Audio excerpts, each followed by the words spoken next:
Nay,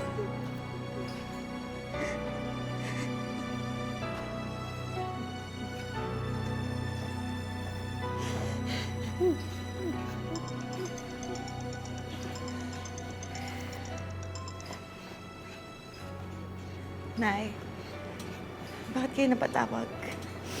Nak, ang tatay mo na ospital. Inatake sa puso. Kailangan niyang maoperahan agad.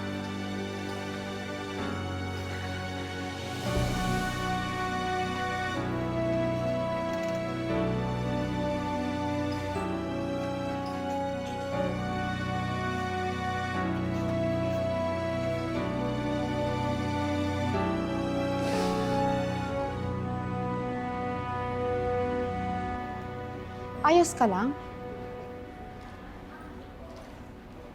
Mag-undertime ka na lang kaya ako na bahala dito. Ngayon ko mas kailangan kumayon. Inatake ulit sa puso ang itay. Kailangan na talaga siyang i-angioplasty. Kulang-kulang kalahating milyon daw yung gagastusin sa operasyon.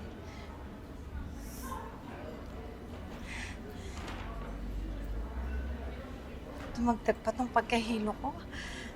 Ilang linggo ka na nahihilo. Magpatingin ka na ba? Hindi kaya buntis ka? Hindi ko alam. Buntis ka nga? Paano? Wala ka namang jowa. Meron ba? Sino ama? Naku, Aileen hindi pwedeng mangyari yan. Pag nalaman ng kinauukulan na buntis ka at hindi kayo kasal, pwede ka nilang ipakulong at ipa-deport. Ganun dito sa UAE.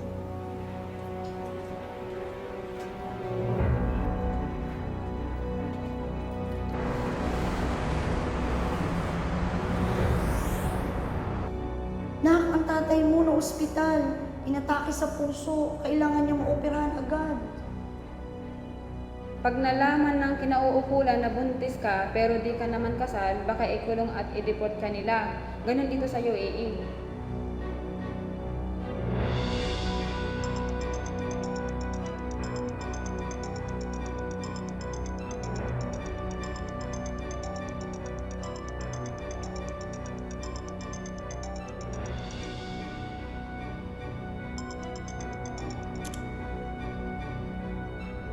Hello, Eileen.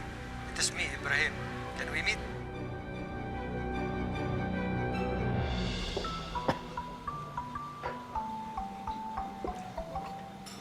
Eileen.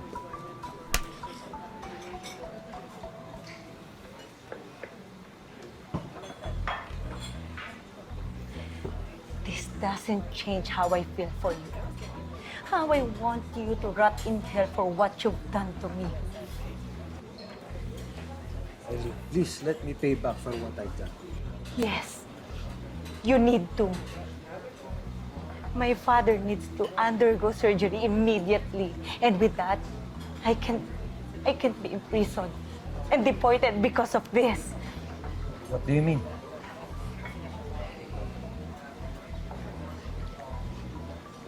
I'm pregnant. You're pregnant? With my Thank you.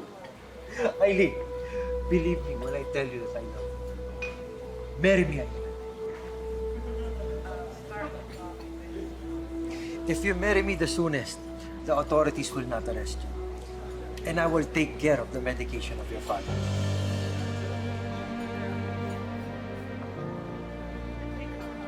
Just marry me, Eileen.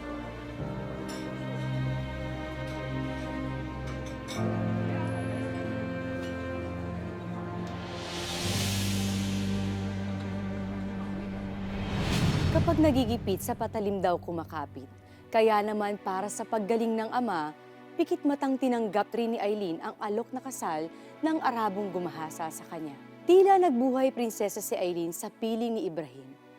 Pero hindi niya inaakalang may isang lihim na mabubunyag na siyang magiging dahilan ng pagguho ng kanyang palasyo.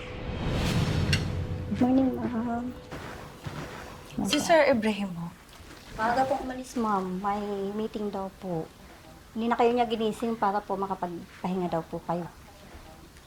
Pag may kailangan kayo, ma'am, tawagin niyo lang po ako. Odessa, Po. yung package na pinapapadala ko sa'yo, napadala mo ba sa address? Opo, ma'am. Last 2 weeks ago pa po, ma'am.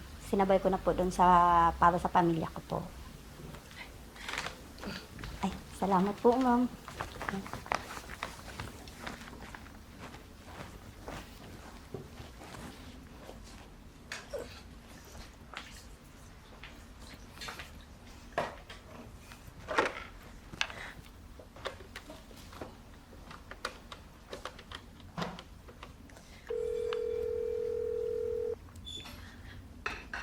Nay? Nagpadala ako ng balikbayan box dyan. Dumating na ba? Oo, anak. Ang dami-dami ng pinadala mo. Sobra-sobra na to sa pang-1 taon sa amin eh. Konti pa nga lang yan eh. Kasi hindi pa ako nakakapag-shopping. Nahihirapan kasi ako maglakad. Eh, ilang buwan ka na ba? 8 months. Excited na nga ako makita yung baby namin. Nainip nga ako dito sa bahay eh. Para na akong si tatay. Hindi na ako mapirmi dito sa bahay. Naku, hindi ka lang sanay na May nag-aasikaso sa iyong kasambahay. Nay, kumusta na nga pala si tay? Nako, makulit na naman. Malakas na daw siya pagkatapos nung ma-opera noong nakaraang taon. Salamat ka mo uli kay Ibrahim, ha? Kundi dahil sa kanya, baka kung napano na naman yung tatay mo. Ay, Nay, tatawagan na lang kita ulit, ha? Sige, bye-bye. Ako na, Odessa. Where's Ibrahim? Excuse me. Who are you? I'm Nura, his first wife. I am his one and only wife. He did not tell you? Ibrahim and I were not blessed to have a child. So, this could be the reason he decided to marry you. What do you want? We have to wait for my surprise. But I'm not here to argue with you. I'm here to warn you. My ex-husband, your husband, is discontented man. Believe me, he will leave you as soon as he finds someone better than you, like what he did with me. My husband loves me. So please, get out. Get out of my house. Let's see my surprise, dear.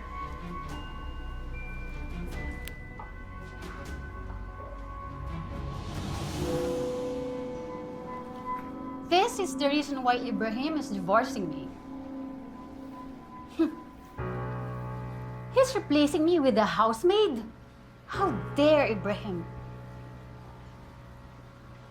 Who are you? Mariam, remember that name.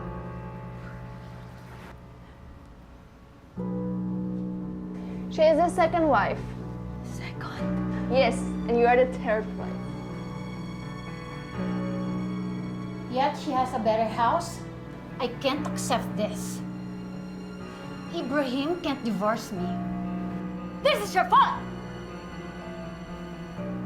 Huwag mo ako maduro-duro sa sarili kong pamamahay. You two get out! No one first, no second! I am his only wife! So now,